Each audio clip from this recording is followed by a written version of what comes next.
তোমরা সবাই জানো আমার মা আইসিইউতে ভর্তি। তোমাদের কাছে হাত জোর করে বলছি, আমাকে একটু হেল্প করো, একটু সাহায্য করো। আমি আর টাকা পয়সায় পেরে উঠছি না। আজ 7-8 দিন আইসিইউতে ভর্তি।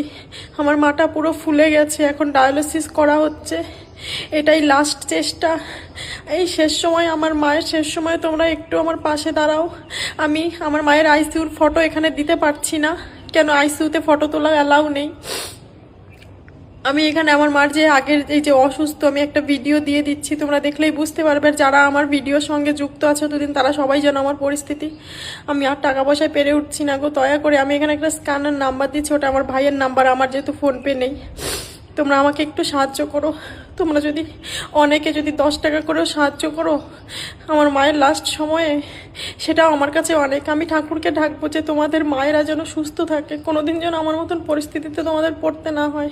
আমাকে একটু শেষ সময়, আমার মায়ের শেষ সময় একটু শেষ চেষ্টা করতে দাও। আমি আর টাকা পয়সায় পেরে উঠছি না। সব কিছু সব জমানো, সব ধার দেনা করে আমি পাগল হয়ে গেছি। আমার ভাইটা ছোট, বাবাটা বয়স্ক, আমার আর কোনো উপায় নেই। আমাকে একটুখানি সাহায্য করো তোমরা।